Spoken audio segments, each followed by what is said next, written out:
el parcial, Vanessa por el grupo, y es lo mismo que el parcial, o sea, lo mismo con preguntas de los temas que vimos en esta etapa, y bueno, tienen ese tiempo para mandarlo, ahí está todo aclarado en el parcial, así que no creo que tengan inconveniente. Pero bueno, yo tengo un examen en la facultad, así que no me tengo que conectar a otro, al campus y realizarlo, no puedo, justo a las 8 y no puedo estar. Pero bueno, ya les digo, no es más que era presentarles el parcial, así que cualquier duda no creo que la tengan, porque son preguntas simples de los temas que hemos visto, así que surgen de la misma lectura de los PowerPoint, ¿no? O sea, no van a tener inconveniente. Y en cuanto a esto, lo que vamos a ver en estas 3 clases es la isquemia cardíaca. ¿Entienden? Ahora, nosotros vimos en la clase pasada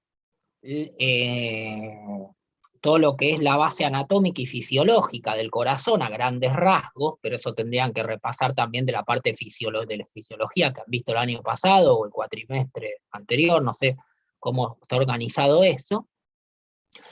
Y la idea es, para poder entender eso, es poder entender la fisiopatología a grandes rasgos de la isquemia, de la cardiopatía isquémica. La cardiopatía isquémica es básicamente, la isquemia es la falta de oxígeno que llega al tejido porque se tapa una arteria o se rompe una arteria y se genera una hemorragia. En realidad es más que nada porque se tapa una arteria, tapa el flujo de la sangre hacia el tejido, con lo cual al no llegar la sangre a ese tejido porque se tapa la arteria y la arteriola o el capilar, más que nada las arteriolas y las arterias ya generan ese tapón, que ahora vamos a ver por qué puede ser. La sangre no irriga el tejido y el tejido muere cuando no tiene sangre porque no tiene oxígeno. Entonces las mitocondrias dejan de trabajar, las membranas plasmáticas de las células se desintegra, entran lo que se denomina necrosis por isquemia y se muere, ¿no? La necrosis es un daño celular irreversible, que una vez que se produce no se puede revertir, con lo cual ya murió, ya está. Ese espacio del tejido está muerto, no funciona. Quiere decir que toda isquemia producida sobre el miocardio, por ejemplo, que es lo que vamos a ver ahora, genera una parte de ese tejido del miocardio que está muerto.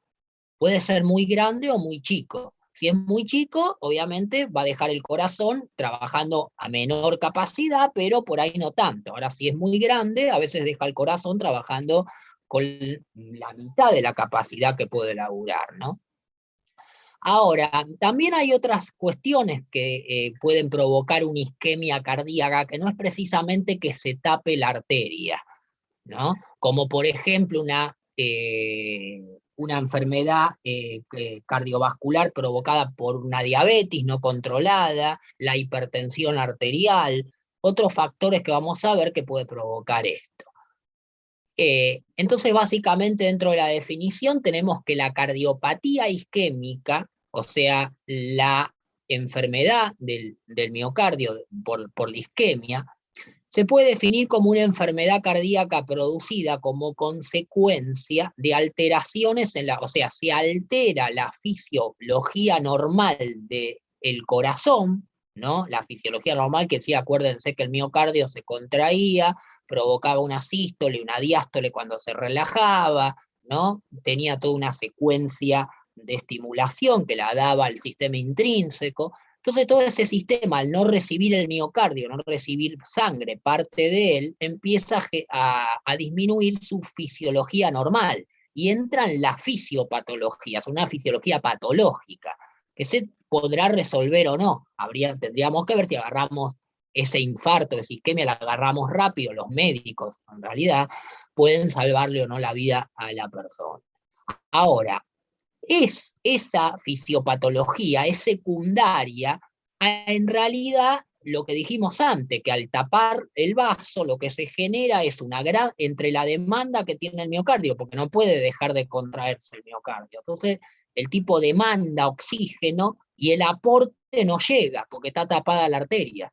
Entonces, ante esa demanda de oxigenación que el tejido requiere y la no llegada del oxígeno, ¿no? Ahí es como la compra-venta, la demanda y lo que, digamos, se puede utilizar o gastar, empieza a aparecer la fisiopatología, ¿no? Empieza a aparecer un estado fisiopatológico del miocardio, con lo cual se altera toda la funcionalidad de esa bomba, y el sistema entra en shock y hasta el paro cardíaco y la muerte. El tema es no llegar a eso, por eso si se agarra rápido se puede llegar a salvar y no llegar al paro cardíaco, ¿no?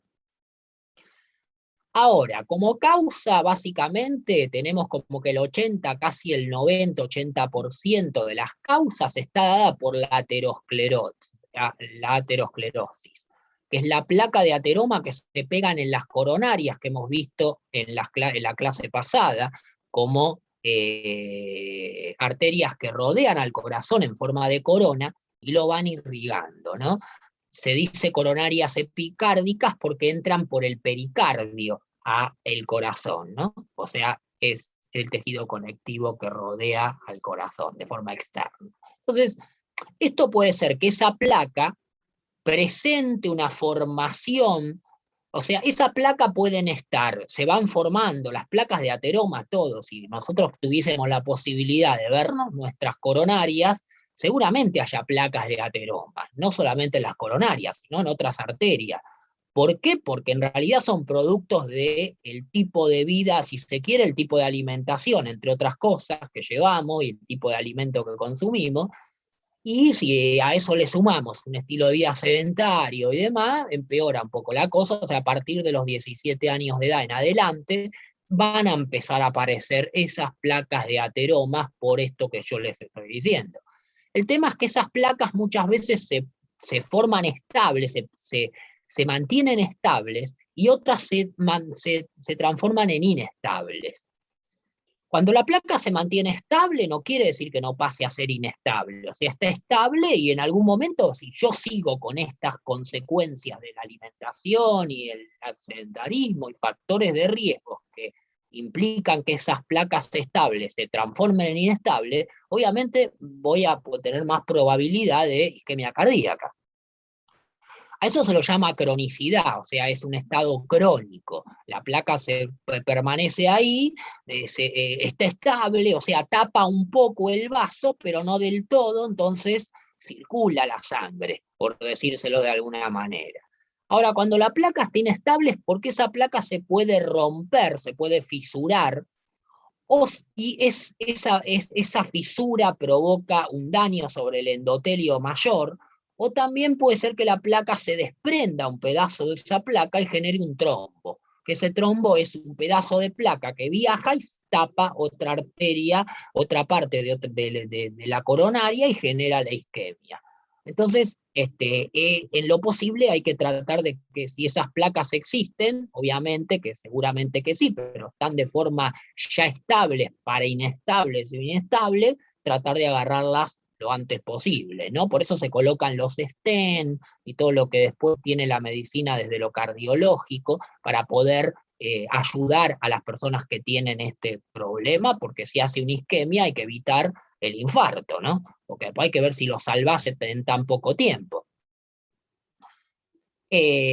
Básicamente entonces, las causas que nosotros podemos encontrar son estas, ¿no? Aterosclerosis se refiere al endurecimiento o engrosamiento de la arteria que puede ocurrir en cualquier parte del cuerpo. Básicamente lo que pasa es que la placa se pega entre el endotelio de la arteria, va entrando, se va infiltrando y van generando toda una placa de grasa que va llevando el endotelio para adentro, va lastimando, igual todo este endotelio está generalmente lesionado, lastimado.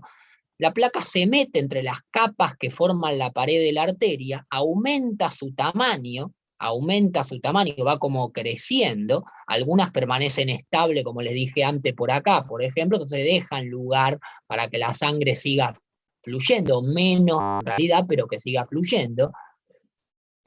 Y hasta que llega un momento que algunas crecen de tal forma que tapan el caño, y fíjate que ya para acá no va más sangre, y si esta parte irriga parte del miocardio, no va a tener oxígeno y esa parte se va a morir. O sea, va a sufrir necrosis, isquemia, necrosis, muerte celular, daño irreparable, irreversible, donde ya no hay chances. O sea, todo esto yo lo tengo que solucionar de alguna manera, tengo que abrir meter un catéter, romper esta placa, liberar esto o generar alguna colateral que puede irrigar la parte que ya está necrosis. Una vez que ya entró en isquemia y hay necrosis, eso es irreversible. Pero sí puedo rápidamente solucionar esto para que vuelva algo de irrigación colateral y no haya más daño sobre ese miocardio, ¿no?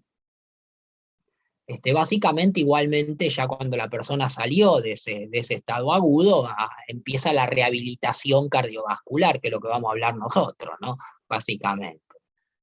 O sea, la causa esta de ateromas, ¿no? Es generalmente, como les dije antes, en un 90% de los casos de isquemia cardíaca. Pero otro 10% pertenecen a quizás otras alteraciones de la microcirculación coronaria, disfunción del endotelio, espasmos coronarios. Profe, Sí. ¿podés ir para atrás la anterior diapositiva? Sí, es que lo que les dije antes, que las causas principalmente de aterosclerosis va a ser un 90% de la isquemia cardíaca. Después todos los casos generalmente lo van a tener, puede ser que no sea una placa de ateroma, la que provoque la isquemia, y que sea esto, una disfunción del endotelio, espasmos coronarios, embolia coronaria, que también tiene que ver un poco con la placa, ¿no? La embolia, disección aórtica que afecta el origen de una coronaria, anomalías congénitas de la circulación coronaria, etcétera, ¿no? Bueno, solo en la enfermedad coronaria hay miocardiopatía isquémica, esta es la pregunta. Entonces, básicamente, podemos decir que es importante señalar que incluso en situaciones fisiopatológicas en las que sin existir una alteración de la circulación coronaria, o sea, las coronarias están bien, pero se origina isquemia miocárdica. Y eso puede ser debido al aumento, por ejemplo, de la demanda del mismo miocardio de oxígeno, como puede ocurrir, por ejemplo, en la estenosis aórtica, cuando se tapa, la estenosis es el estrechamiento o la disminución del grosor de la válvula aórtica, ¿no? Eso es una valvulopatía que hay que solucionar, ¿no? Una miocardiopatía hipertrófica, que el corazón se hipertrofie de forma patológica y esto disminuya la función, entonces el mismo corazón no tiene irrigación. Pero no están enfermas las coronarias, es un problema de la bomba en la hipertrófica, en la miocardiopatía hipertrófica. En la cardiopatía hipertensiva, con hipertrofia ventricular del ventrículo anormal, patológica, ¿no? Hipertensión pulmonar también, estenosis de la válvula pulmonar, taquicardias, hipertiroidismo, sepsis, shock por infección. Hay muchas cuestiones que pueden generar esta isquemia del miocardio y que no precisamente acá se la... Sí. ¿El Chagas puede inferir ahí también? Sí, como un proceso infeccioso también, generando una sepsis, pero bueno, habría que ver igual si la infección o el virus de alguna manera genera un shock séptico, o sea, toma de forma sistémica todo el organismo y te lleva a la muerte, al paro cardíaco, al paro cardiorrespiratorio. Y hay que ver si no también a través de una infección del miocardio, una miocarditis, una inflamación por infección, que pueda también, obviamente, llevarte a eso, ¿no? Obviamente a la cardiopatía isquémica.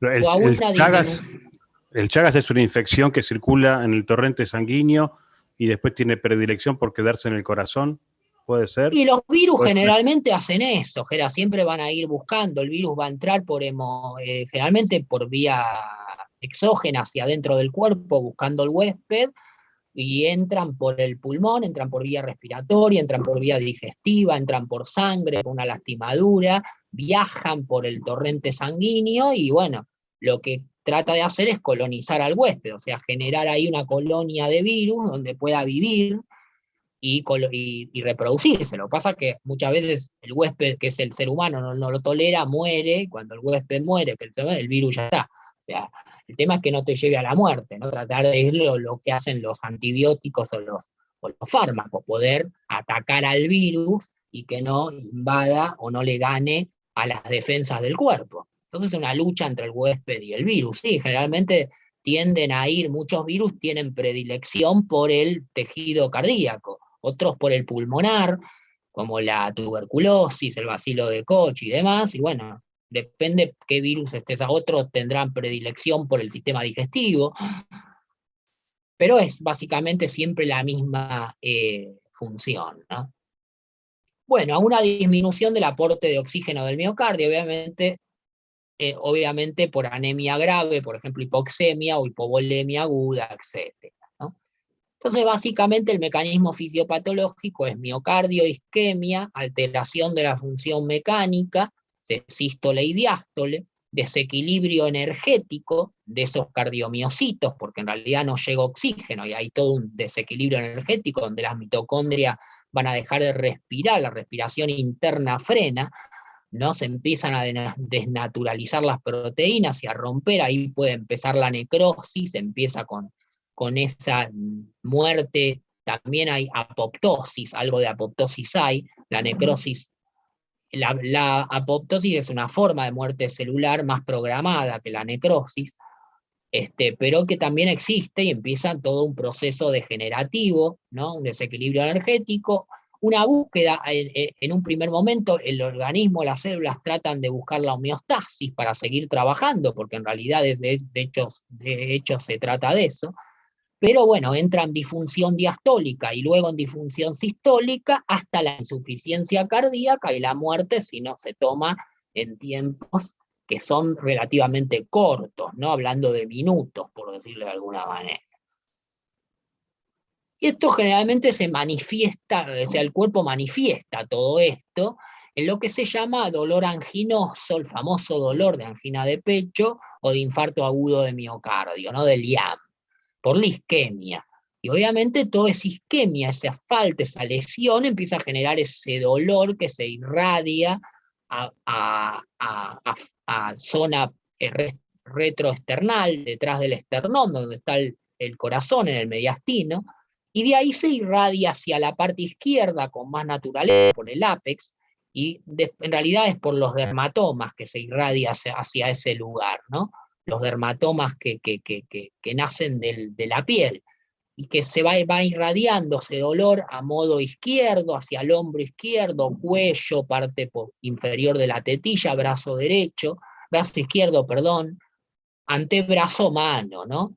Entonces ese dolor ya es síntoma de que yo tengo que ver qué pasa, y si inmediatamente tiene estas características de ser un dolor opresivo, retroesternal, que se irradia hasta este sector, tengo que caer lo más rápido posible a la guardia, porque si es un infarto hay que pararlo cuanto antes en minutos, ¿no? Para que genere el menor daño posible, obviamente para preservar la vida también.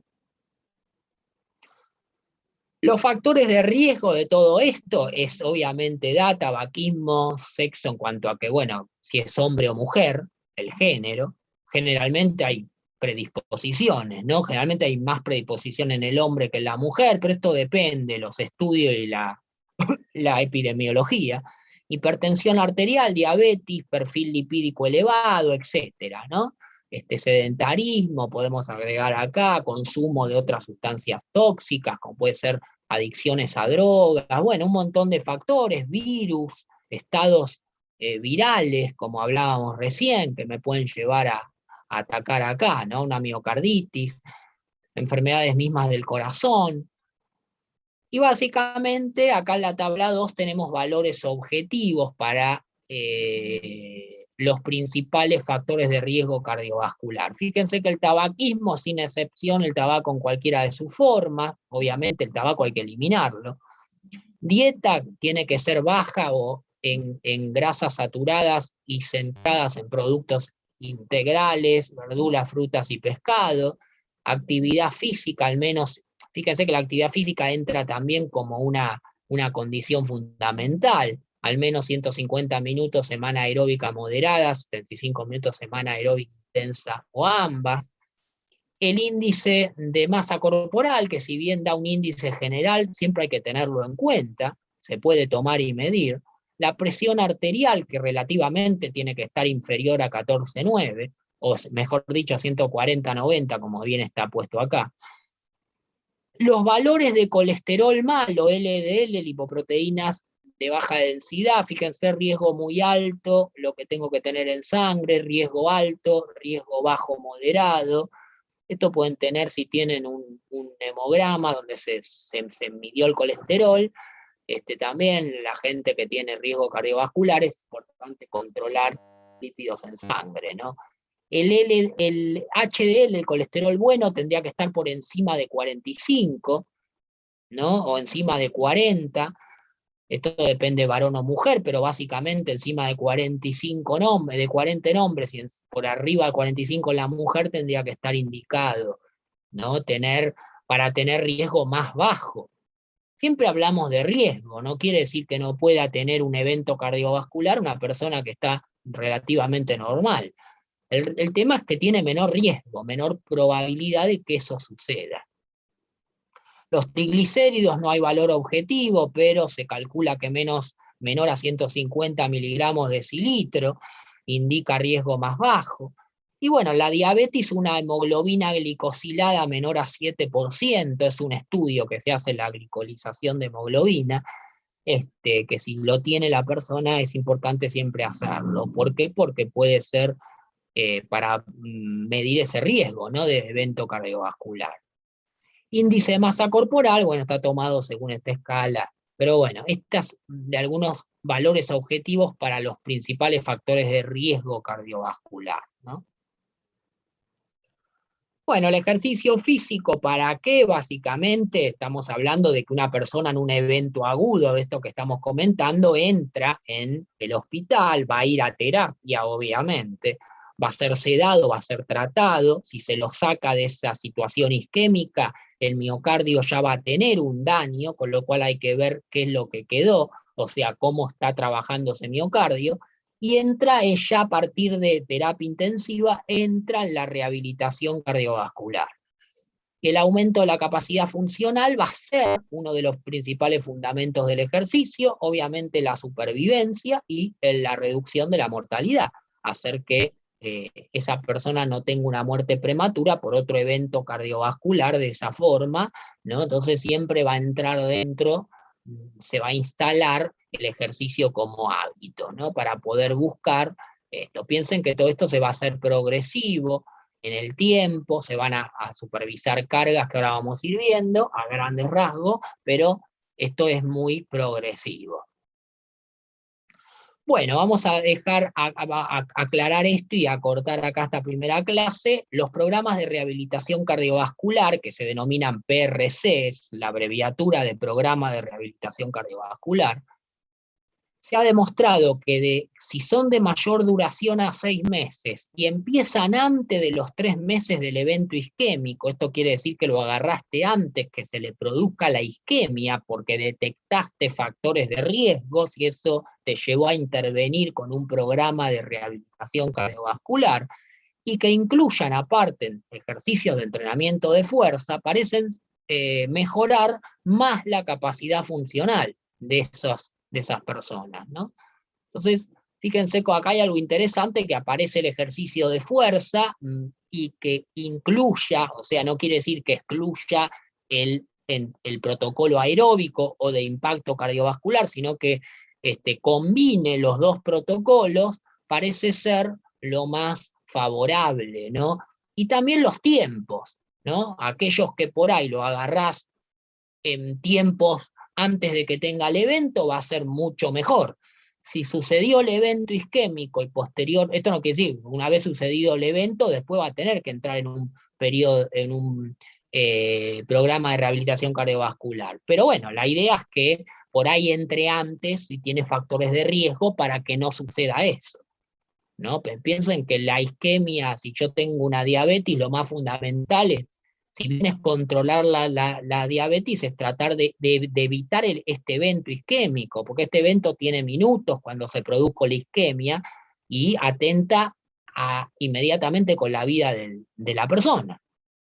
Esa es la cuestión, ¿no? Hay que tratar de evitar esto. Si bien podés zafar del evento isquémico, por decírtelo así a grandes rasgos, hay que evitarlo porque tenés minutos, si estás solo, si nadie te pudo llamar al médico, si la ambulancia tarda, podés irte al cielo a tocar el arpa, ¿no? Entonces, es siempre preferible que esto no suceda. Lo que pasa que, bueno, a veces es impredecible porque parece ser un poco silenciosa la cosa, ¿no? Se empiezan a pegar esas placas, se hacen estables, pasan inestables, provocan la isquemia, y en algunos casos zafás y en otros, bueno, piensen que el infarto agudo de miocardio es una de las principales causas de muertes prematuras en mucha gente, ¿no? Bueno, entonces vamos a dejar acá, ahora voy a venir con la próxima, así, pues ya Zoom me está avisando, entramos en la próxima clase. Espérenme que ya volvemos. Recording stop. Rehabilitación cardiovascular. Bueno, obviamente en los últimos años también se ha estudiado bastante protocolos de intervalado de alta intensidad en personas sanas y se ha visto una reducción del riesgo de evento cardiovascular, ¿no? Esto es interesante para las personas sanas, por ahí son más factibles de aplicar protocolos de estudios con altas intensidades y ver si baja el riesgo de evento cardiovascular. Pero lo que hace falta más estudio, obviamente, es en personas con la patología instalada, ¿no? Con estas personas que estamos hablando, que han sufrido un evento cardiovascular y posterior a él se le puede aplicar dentro de ese programa un protocolo de alta intensidad, aunque sea intervalado, como el HIIT, por ejemplo, está todavía un poco en la carencia de estudios que empiecen a avalar esto, ¿no? Habría que ver cada caso y en particular, pero hay que tener precaución en eso. Bueno, en la prescripción del ejercicio físico debe especificarse el tipo, la intensidad, la duración y la frecuencia, si ustedes ya lo saben. Básicamente a grandes rasgos, cada sesión incluye un periodo, como ustedes también ya saben, de calentamiento, entrada en calor, un periodo formativo y un periodo calmante, o una parte principal, el formativo. La duración depende del contexto y el tiempo. Básicamente podemos decir que podemos tener unos 5 a 10 minutos de entrada en calor, unos 20 a 45 minutos de formativo, sacando y agregando en estas cuestiones, y unos 5 al menos de vuelta a la calma. Igualmente acá la vuelta a la calma va a cumplir un factor fundamental, ahora después lo vamos a ver por qué. Bueno, la periodicidad de las sesiones es de 3 a 5 veces semanales, aconsejable, se precisa un mínimo de 20 sesiones para mejorar la capacidad funcional, ¿no? Al menos. Esto todo para los programas de rehabilitación cardiovascular, ¿no? El número de sesiones máximas no está determinado, pero bueno, se dice que los programas de rehabilitación cardiovascular más largos mejoran más la capacidad funcional, sobre todo en los pacientes con mayor desacondicionamiento. Obviamente todo esto es porque, en realidad, si yo freno el programa de rehabilitación cardiovascular, después tendría que salir de ese programa y seguir con el ejercicio, si no voy a revertir las adaptaciones que he logrado. Como ustedes ya saben, bajo el principio de la reversibilidad de las adaptaciones, que el entrenamiento provoca cuando se desentrena, no se deja de entrenar. La realización de sesiones complementarias digamos, recuerdo puede mejorar la adherencia al ejercicio. Bueno, esto es más que nada a buscar cómo mejorar la adherencia de estos pacientes al ejercicio. Las sesiones grupales permiten optimizar los recursos, esto es cierto, porque a veces si yo tengo pocos recursos y junto gente, optimizo un poco esos recursos, pero lo que pasa es que empiezo a perder la individualidad del entrenamiento, ¿no? Porque quizás estos pacientes, alumnos, como le quieran llamar, necesitan de un entrenamiento más personalizado, porque se requiere de un seguimiento más específico en cuanto a la patología. No existe un consenso sobre el número máximo de pacientes que puede tratarse a la vez en un periodo de rehabilitación cardiovascular, ni el ratio, o sea, la relación paciente-personal sanitario, ¿no?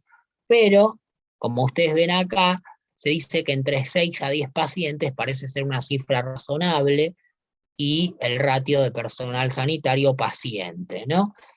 Se aconseja monitorizar, esto es fundamental, no creo que igual ningún programa que no, o sea, un programa que sea de rehabilitación cardiovascular bien llevado a nivel interdisciplinario siempre va a tener monitorización, no hay otra. Monitorizar es manejar, o sea, mirar cómo trabaja ese sistema cardiovascular en acción, ¿no? O sea, a través de monitorizar la carga, o sea, mirar, tener elementos que me permitan mirar cómo es el trabajo de automatismo cardíaco durante el esfuerzo, cómo funciona eléctricamente ese corazón, ¿no? Tomar la presión arterial, manejar todos los valores posibles. Mientras mejor sea la monitorización, mejor va a ser las decisiones a tomar en cuanto al programa.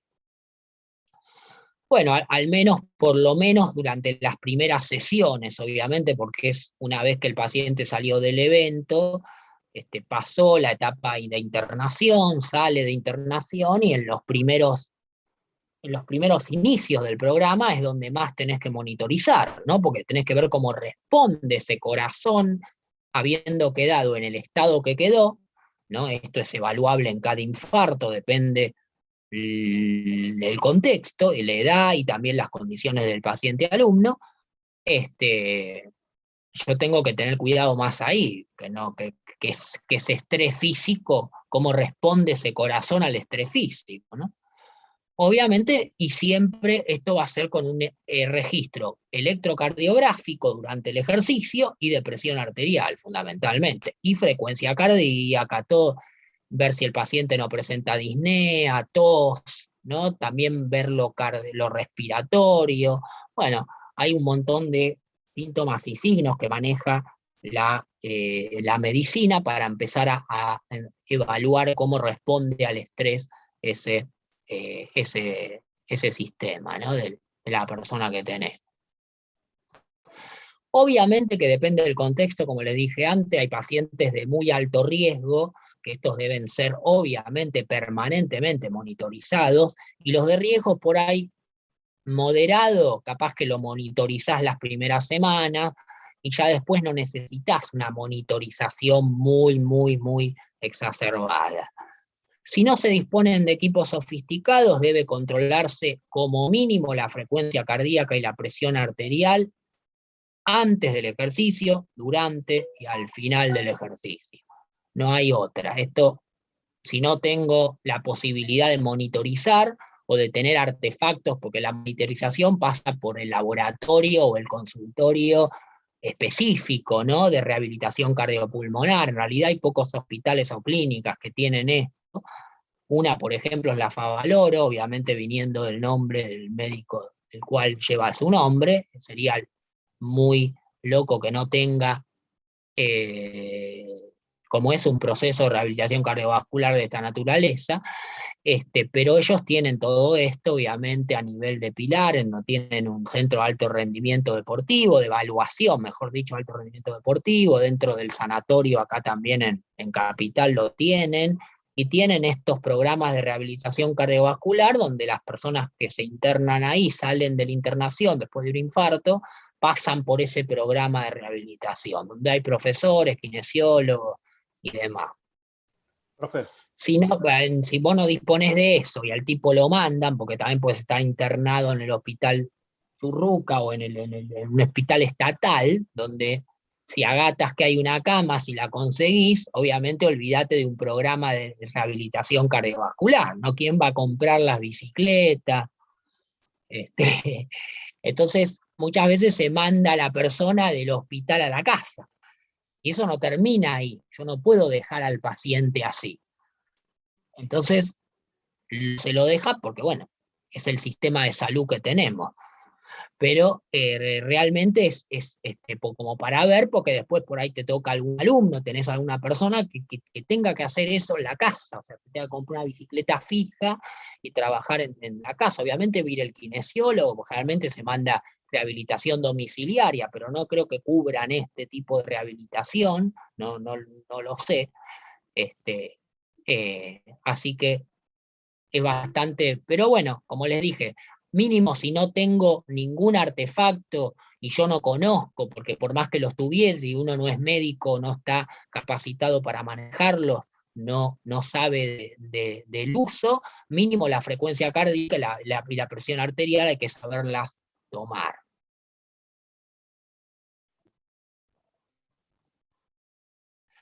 Bueno, obviamente a cargo siempre tiene que haber un facultativo responsable, tiene que ser alguien que tenga un título avalado dentro de la ley para eso, ¿no? O sea, saben que los títulos, más allá del conocimiento individual de cada persona, el título marca lo que se llama aptitudes, o sea, conocimientos que están avalados por la ley para que vos puedas actuar ahí, ¿no? Para que no hagas uso ilegal de la medicina.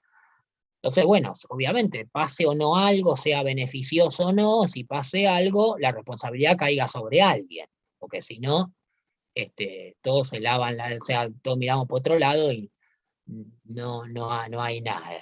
Entonces, siempre hay que tener en cuenta esto, ¿no? Y siempre lo que se llama carro de parada, siempre en realidad es más que nada tener un lugar donde un botiquín, estar preparado para lo que puede llegar a ocurrir, ¿no? Es conveniente hacer simulacros antes de una parada cardiorrespiratoria, también en los carros de parada implican, por ejemplo, desfibriladores, por eso digo que si ocurre un paro cardiorrespiratorio durante el esfuerzo, ¿yo cómo saco a ese tipo? Bueno, hay que estar capacitado en RPG, ¿cómo se llama? RPG, ahí va, sí, ya estoy. RCP, Claro, exacto, idea. perfecto. Rehabilitación respiratoria, cardiovascular, ¿no? Al menos haber hecho los cursos, tener una idea, y en realidad tampoco somos los indicados para hacerlo en el caso que suceda, por eso digo que tiene que haber un facultativo acá, pongan la palabra médico, no hay otra. No hay otro. O sea, lamentablemente si pasa en la casa del tipo porque no le cubre la rehabilitación y demás, a veces es un riesgo ir a hacerla uno porque querés ayudar. O sea, porque no tenés esto. O sea, ahí tiene que haber un responsable, un médico. Muchas veces no la vieron como pasó con Maradona. O sea, al tipo y se le está más allá del contexto, ¿no? Pero se está juzgando a los profesionales porque tiene que haber un responsable, y el principal que va a caer es el médico, antes que le caiga el enfermero, el tío. Entonces, ¿por qué? Porque ahí hay responsabilidades que empezar a ver quién era el responsable de todo eso, ¿no? Bueno, los componentes del equipo deben estar familiarizados con la reanimación cardiopulmonar básica, fisioterapeutas, auxiliares, instructores, lo que haya, ¿no? En enfermerías y médicos, en el equipo interdisciplinario. Evidentemente, si vos estás en una clínica bajo un equipo interdisciplinario, todo esto va a estar contemplado, ¿no? Y el tipo no va a estar a la deriva, y es todo un trabajo entre profesionales que se lleva adelante, ¿no? Es mucho más fácil así que de otra manera. Lo que nos querés decir Bueno, lo que nos querés sí, decir, en otras palabras, es que es mejor que trabajemos en clínicas y no y haciendo para el esto domicilio. sí. Sí, o sea, a ver, si vos tenés una persona que vas a iniciar un programa, que te llama y que quiere iniciar un programa y que vos vas a un domicilio porque recién salió o hace poco sufrió un infarto, y vos sabés que esa persona no perteneció a una rehabilitación en concreto, o sea, salió del hospital, lo estabilizaron, esperó un tiempo, le dijeron, papi, ahora andate acá porque necesitamos la cama para el que viene. Entonces, ahí es donde yo digo, bueno, ahí hay que evaluar bien si vos, o sea, primeramente yo no me animaría a poner en estrés ese corazón. O sea, si pasa algo, que esté el médico, no yo, porque yo no soy el responsable, de hecho lo vas a hacer, y precisamente no vas a tener la facultad para, porque después te van a llamar y te van a decir, ¿qué hacía usted ahí? ¿Qué título tiene para estar ahí? No, después cuando vienen los problemas, hoy en día se ven, ¿no? Hay muchos de estos problemas médico-legales, ¿no? O medicina legal. Y para no caer en eso, lamentablemente hay que tener cuidado también. Por ahí, bueno, salvo que conozcas al individuo, conozcas lo que pasó, te animes, tampoco vas a ser un descabellado, pero siempre digo, todo depende. Haber tenido un infarto no es poca cosa, ¿eh? Estamos hablando de un órgano que se tiene que contraer todo el tiempo y que de alguna manera está dañado.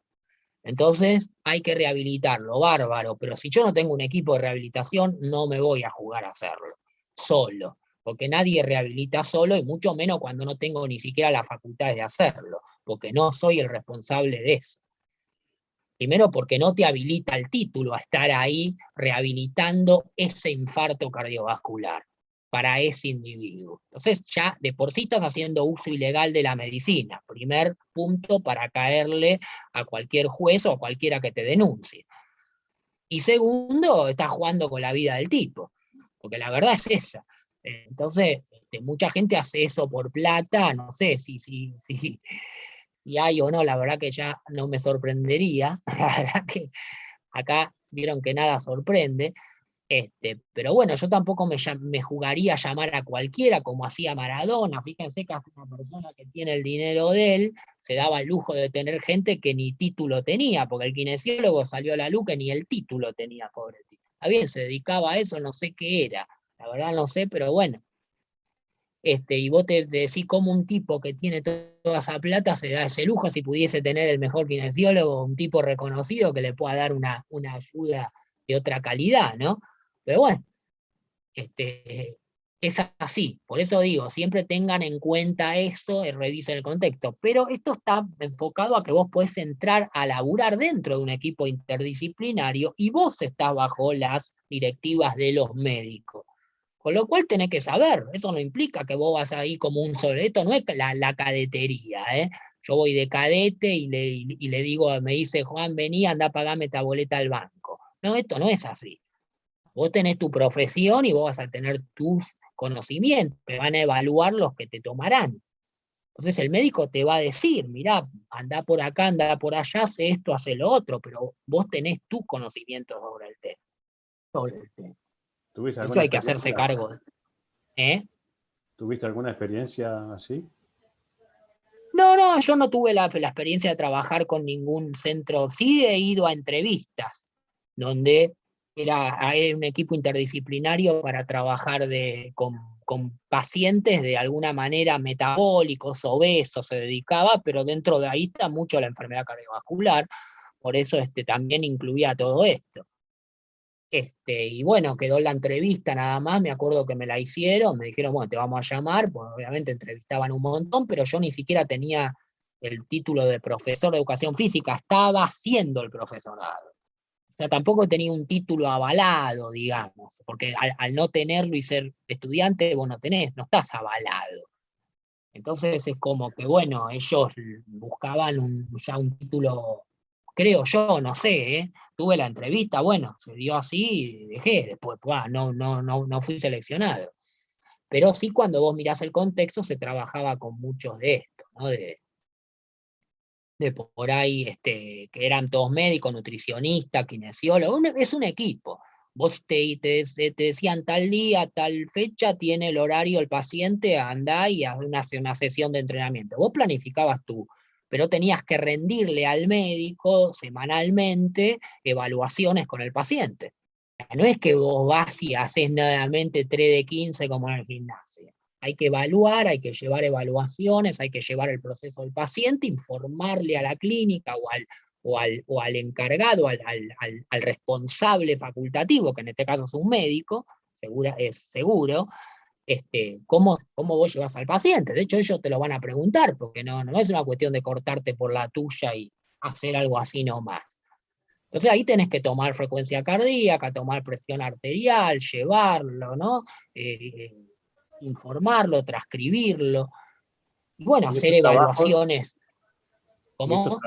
y estos trabajos tienen una diferencia económica respecto de ir a un gimnasio simplemente por No, no control. sé, la verdad, bueno, no, la verdad no sé, yo no, en ese momento a mí no me hablaron de lo que pagaban, seguramente a grandes rasgos no creas que tiene una gran diferencia, a nivel económico seguramente que no.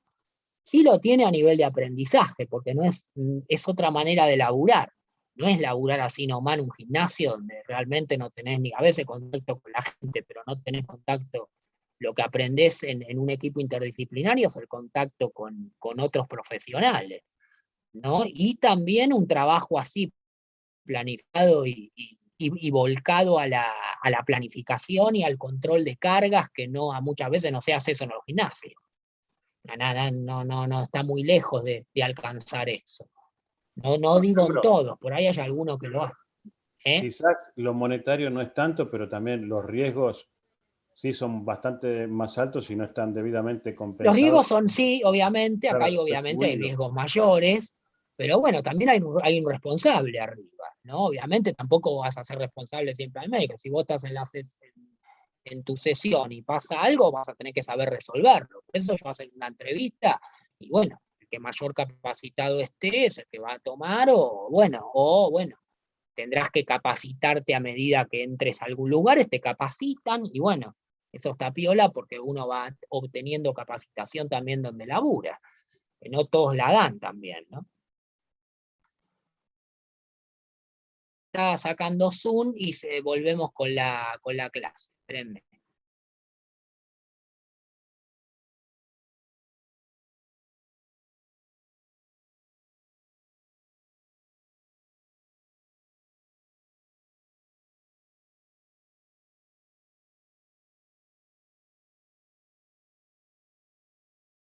Así que les voy a subir esas, es lo mismo porque se vio lo mismo, ¿eh? Bueno, entonces el ejercicio, como habíamos terminado de hablar en esta cuestión, y se debe recordar que el periodo, esto sí recuérdenlo, que el periodo de recuperación al finalizar el ejercicio es el periodo más vulnerable en estos tipos de pacientes que ya han sufrido un evento cardiovascular, pues porque básicamente se justifica en el aumento de adrenalina y noradrenalina durante el esfuerzo, el periodo formativo, el cual puede de alguna manera, obviamente esto es normal, que aumenten las catecolaminas durante el ejercicio, pero es lo que genera de alguna manera, además del estrés en sí, ¿no? Y esto como respuesta al estrés, el aumento de la frecuencia cardíaca y de la contracción cardíaca, ¿no? Por eso es muy importante que a ver cómo responde cuando bajan estas catecolaminas en el momento de vuelta a la calma, si se quiere. Entonces es fundamental el momento donde el personal sanitario debe estar más alerta o donde ustedes tendrían que estar más alerta mirando el ejercicio, ¿no? Bueno, la entrada en calor, los ejercicios de calentamiento, su objetivo es mejorar la adaptación cardiovascular, esto ustedes ya más o menos lo conocen, es el mismo objetivo que en la persona no cardiópata, pero acá con otra salvedad que es la especificidad más que nada, ¿no? Se utilizan ejercicios isotónicos, isométricos durante 5 a 10 minutos, con 10 repeticiones cada ejercicio, esto lo van a dosificar ustedes en virtud del contexto. Intensidad progresiva, incluyendo a veces sobrecarga de 1 a 3 kilogramos, baja, sin provocar fatiga o provocar una fatiga progresiva y relativa al momento de la sesión, ¿no? Se puede añadir ejercicios respiratorios y de estiramientos, ideal, ¿no? Para estas eh, cardiopatías. Bueno, entrenamiento de la resistencia es el entrenamiento convencional con el que más experiencia se tiene. Digamos, la mayoría de los ejercicios en la rehabilitación cardiovascular se basan en la resistencia, que es el tipo de protocolo que impacta sobre ese sistema, ¿no?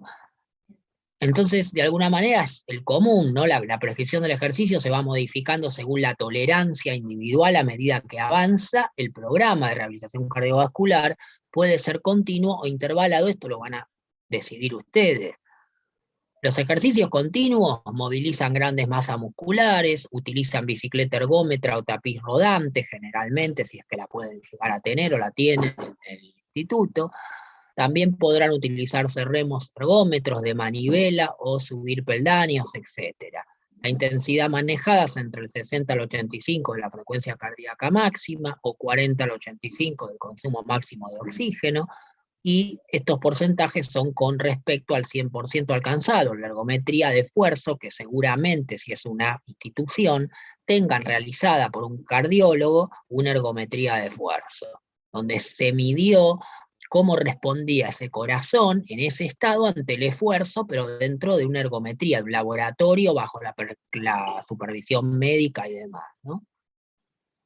Ahora, después ustedes se pueden manejar muy comúnmente por el cálculo de frecuencia cardíaca de entrenamiento. Recuérdenlo esto, que métodos de cálculo de la frecuencia cardíaca de forma indirecta era a través de las fórmulas. Recuerden los 220 menos la edad, recuerden para sacar la frecuencia cardíaca de reserva, la máxima menos la basal, para después buscar la de entrenamiento. Bueno, todo eso está explicado acá, en estos puntos, y que es importante que ustedes lo tengan, ¿no? Como las fórmulas de Carbonet, que lo tengan en cuenta, ¿no? Ya lo hemos explicado, es básicamente la idea de manejar esto de las fórmulas indirectas para calcular la frecuencia cardíaca máxima, aunque no tenga relación la edad con la frecuencia cardíaca. Estas fórmulas son bastante útiles en estos tipos de pacientes, donde hay enfermedad cardiovascular, ¿no? De manera directa sería a través de la ergometría o un ergómetro con analizador de gases, que esto tiene que estar en un laboratorio específico de medicina del deporte o de medicina deportiva o de medicina del ejercicio. Como el paciente no va a entrenar con el mismo ergómetro, determinan los gases, bueno, de acá se utilizan la carga en el momento, ¿no? Se puede calcular el VO2 max y a qué velocidad se llegó a ese VO2 max. También se puede calcular la velocidad de umbral anaeróbico. En estos tipos de pacientes más desentrenados es muy útil, ya que la frecuencia cardíaca en el umbral anaeróbico. Esto es importante porque me va a dar esa frecuencia cardíaca, la cual, a qué frecuencia cardíaca, a qué frecuencia de trabajo el tipo llega a su umbral anaeróbico. Y después puedo hacer entrenamientos primeramente por debajo del umbral y por encima del umbral a medida que progrese la intensidad. Acá están abajo lo que implica lo que son las abreviaciones, ¿no? Frecuencia cardíaca, acá les explica eso, o sea, ahí fíjense que nota, se calcula la frecuencia cardíaca máxima en hombres, frecuencia cardíaca máxima era 220 menos la edad, y en mujeres es 210 menos la edad, según Carbonet, ¿no? Esto para que lo tengan en cuenta, que sirven estas formulitas, sobre todo en estos tipos de pacientes. Recuerden que vimos la otra vez también algunas áreas de entrenamiento, ¿no? Donde podemos calcular todo esto. Y en los ejercicios interválicos, generalmente hay una mezcla de periodos aeróbicos con anaeróbicos. Después de un periodo inicial de calentamiento se comienza un ejercicio que alterna picos de carga junto con bases de recuperación. En realidad, en un primer momento, los métodos lo van a buscar ustedes. O sea, hay personas muy desentrenadas que obviamente, y encima habiendo sufrido un evento cardiovascular, un entrenamiento continuo no te lo va a poder sostener por más que sea una intensidad baja. Entonces vas a empezar con una intensidad muy baja con un interválico, colocándole periodos de descanso o intermitente. Y después vas a ir buscando el método continuo, donde te pueda sostener ese trabajo en el tiempo, ¿no? A raíz que va ganando adaptación cardiovascular y neuromuscular. Entonces, es una cuestión de, por ahí, elegir el método si es interválico continuo, es una cuestión de pensar en qué momento, para quién, cómo, y teniendo datos de carga, en realidad de aptitud física, de esa persona que vamos a entrenar, ¿no? Y los famosos ejercicios de fuerza, que el entrenamiento de la fuerza combinado con el de resistencia mejora los resultados de esto es lo que les dije antes, de los programas de rehabilitación cardiovascular. Se utilizan pesas, muñequeras, lastradas, bandas elásticas, o sea, lo que tengan en cuanto a sobrecarga, que sea menor o mayor, depende después del progreso que ustedes vayan a aplicar, y las sesiones pueden ir de 20 a 30 minutos de duración, deben realizarse un mínimo de 2 a 3 veces por semana. Lo ideal es combinar el entrenamiento de la fuerza con el de resistencia, la misma sesión en un primer momento, y después irlos por ahí separando, si es que se puede, de acuerdo a la frecuencia de entrenamiento. Eso lo van a disponer de acuerdo a la frecuencia de disponibilidad del paciente alumno, o que cómo se disponga también, si trabajan para una clínica, cuánto tiempo le dispongan a la rehabilitación cardiovascular en la internación o durante esa clínica, ¿no? O en la clínica misma. También pueden ir de 8 a 10 ejercicios, resistidos de brazos, piernas, realizando series de 10 a 15 repeticiones con una carga del 30 al 50% de la repetición máxima. El ejercicio debe coordinarse con la respiración, de manera que la máxima fuerza se ejerza durante la respiración, ¿no? Bueno, esto tiene que ver con no hacer ejercicios en apnea demasiado intenso, o sea, buscar la apnea no sería beneficiosa, sobre todo si ya tengo un sistema dañado, tendría que tratar de que no pase la apnea y de que sea una respiración normal, ¿no? Pero bueno, eso van a tener también que ver con cómo manejen ustedes esa sobrecarga. Y resumiendo, en un esquema, donde acá les puse sacado, de ahora lo vamos a ver, esquema de una sesión de entrenamiento físico, tienen fase de calentamiento, descripción de lo que sería el ejercicio aeróbico dentro de la misma sesión o de diferentes sesiones, cómo tener una idea de las componentes de la carga para protocolos aeróbicos, protocolos de fuerza-resistencia, el calentamiento y el enfriamiento. Que en realidad ejercicio de relajación, esto lo pueden combinar con métodos de yoga, ejercicios tranquilos, respirar profundo, elongar, eso lo pueden combinar ustedes. La idea es que el enfriamiento, la vuelta a la calma, recuerden que es la principal atención a la cual tienen que poner, porque el tipo viene de todo este trabajo donde aumentaron las catecolaminas en sangre, y todo esto generó un aumento del estrés cardiovascular, y después tengo que ir mirando cuando todo eso baja, qué pasa con el corazón, ¿no? Cómo va respondiendo a reponerse de este estrés. ¿Se acuerdan la frecuencia cardíaca, que también la tendrían que tomar posterior al entrenamiento, a ver cómo va bajando esas pulsaciones y se va recuperando ese corazón? Y obviamente también la frecuencia respiratoria, si quieren, la presión arterial, valores que pueda yo tomar y que me den cómo está esa persona, la saturación de oxígeno a través de un saturómetro. Es importante ir controlando variables para ver cómo responde a la recuperación, ¿no? Y bueno, esto no es más que lo mismo en frecuencia, intensidad, volumen, duración, modalidad, ¿no? Acá lo mismo para entrenamiento de la fuerza, resistencia, y en realidad tiene que ver más que nada cómo dosifican ustedes, ejercicios clásicos, ejercicios con sobrecarga o ejercicios de estabilidad. Bueno, eso lo pueden ir manejando todo de acuerdo al contexto, al tipo de paciente alumno que ustedes tengan o encuentren, todo si estás en una institución, a lo que decida en virtud en un conjunto el equipo interdisciplinario, ¿no? Bueno, esto está sacado de estas revisiones, que la pueden buscar, esto está libre en internet, si no la tienen en Dropbox, la pueden buscar con el nombre, la ponen en Google Académico y sale libre, la bajan en PDF. Esto del 2015, por ahí puede haber también revisiones más actuales, del 2020, 2019 o 2021, ¿no? Esto se busca, búsqueda de artículos, ¿no? Cuando yo tengo un paciente, lo que tengo que hacer es esto, ir y buscar artículos, por ejemplo, cardiopatía isquémica, concepto, clasificación, de factores de riesgo, pronóstico y prevención. Y dentro va a estar el ejercicio. O, no sé, recomendaciones sobre rehabilitación cardíaca en la cardiopatía isquémica en sociedad de rehabilitación cardiorrespiratoria. ¿no? Donde hay asociaciones, artículos académicos de esto de Madrid, ¿no? Que de España, pero que sean de asociaciones serias y que trabajen sobre eh, la rehabilitación cardíaca, ¿no? Isquémica y el ejercicio.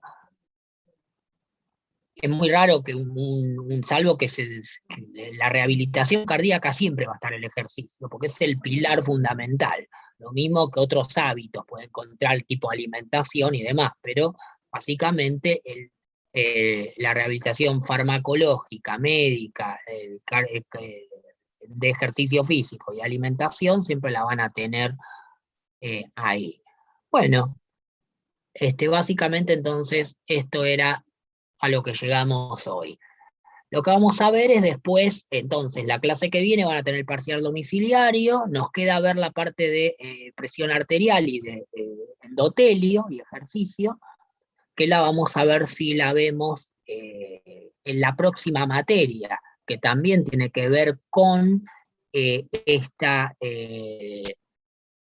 esta cuestión, ¿no? Esto de patologías, el ejercicio físico en la patología. Así que probablemente cerremos o empecemos con eso que nos falta de cardiovascular, ¿no?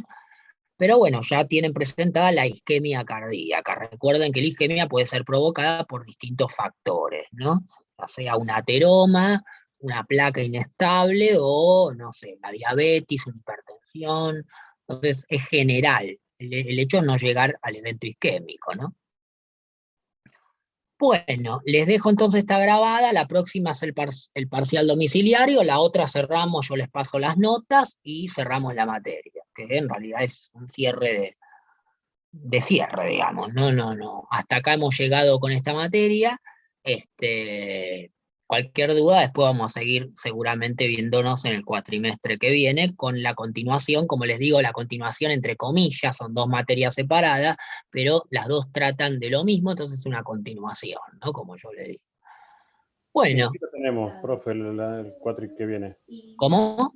¿En qué materias lo tenemos el cuatri que Y viene? creo que en esa continuación, y después no sé si en la de discapacidad, que también es un poco el ejercicio adaptado en realidad cuando veamos discapacidad, tiene que ver, por ejemplo, con el autismo, con el síndrome de Down, con cierta discapacidad, pero estas también son discapacidades, son disfunciones que generan. Un infarto te deja una discapacidad, pues te dejó el corazón funcionando por ahí a la mitad de su funcionamiento. Entonces, o sea, sos un discapacitado y en definitiva sí, sos discapacitado porque tenés una disfunción en una capacidad, que es en el sistema cardiovascular. Por eso digo, es relativa, pero allá se ve más la parte de discapacidad mental, psíquica, ¿no? Vamos a ver lo más Asperger, lo que es destinado al síndrome de Down, a lo que se llama ejercicio físico para poblaciones especiales.